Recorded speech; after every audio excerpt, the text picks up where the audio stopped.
John Dehlin is not an anti-Mormon. So I have a pet peeve, and it's the term anti-Mormon.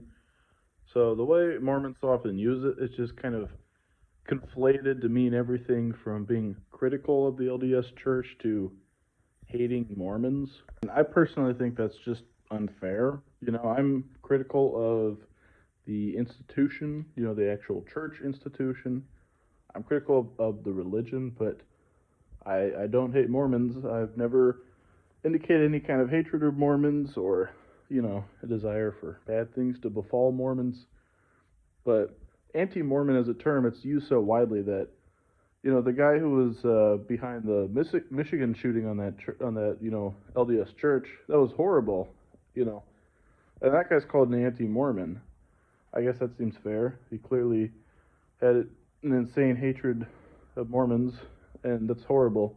But me, if I criticize the church or if I criticize the decisions of the leadership or the policy of the leadership or just the church as a whole, well, then I'm also an anti-Mormon. But hold on, why am I being lumped in with, the guy who tried to kill Mormons? That horrible person. Why am I being lumped in with that? Just because I'm critical of the church and its leaders. But that's how it is. The religion and the leadership, it becomes such an integral part of the Mormon's identity that it feels like criticizing those things that aren't actually criticizing the individual. It feels like to them you're criticizing them as people. And yeah, I think that's a real shame. I think it hinders discourse between Mormons and people who are critical of Mormonism and ex-Mormons, because they internalize criticisms of their religion or the leadership of their church, and they lump you in with, genuine monsters.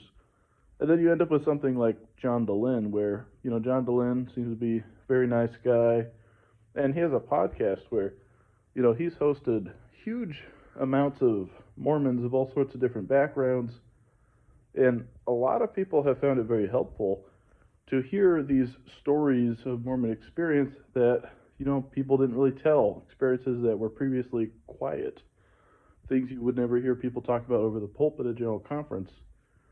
Things like women who, because of, sealings and deceased spouses and everything, had insecurities over the, their state in the next life and who they'll be with, or people who had traumatic experiences on a mission, or all these things. You have these things where Mormons, real people of, all sorts of different levels of belief, found genuine catharsis and healing in hearing people share their similar experiences, things they never felt like they could talk about openly.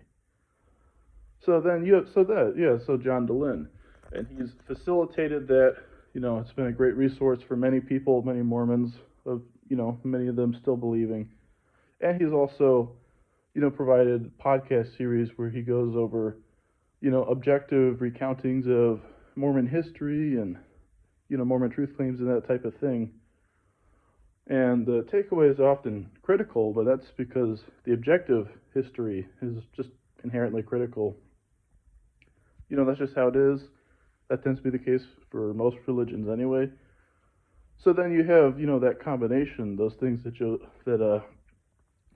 Dehlin has produced. And, someone like me says, John Dehlin is not anti-Mormon. He's clearly pro-Mormon. He wants Mormons to live their best lives, but, he is fine with Mormons not identifying as Mormons if that's what's better for them.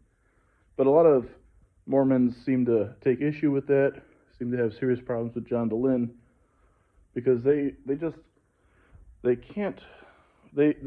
believe that the best place for a Mormon is in a Mormon church, in a Mormon family, and that an outcome for a Mormon that leads them away from their religion is bad, even if that Mormon feels that outcome is healthier for them. So yeah, I think it's one of those things where, I think it's clear, if you have eyes to see, that John Dehlin is not an anti-Mormon. He clearly does not hate Mormon people. He clearly wants what is best for Mormons as individuals, but he's critical of the institution and the religion. And many Mormons internalize that as being critical of them and thus anti-Mormon. And yeah, I'm against that. I think that distinction needs to end. Maybe a new term could be invented, Mormon phobia, or I don't know. Maybe there is no particularly great new term, but yeah. So yeah, I'm critical of the church. I'm critical of the institution, the religion in certain senses, but I don't hate Mormons, and I'm not an anti-Mormon because I do not agree with the Michigan shooter. So please do not call me an anti-Mormon. And please don't call John Dehlin an anti-Mormon either. But thank you for watching. Have a good one. Goodbye.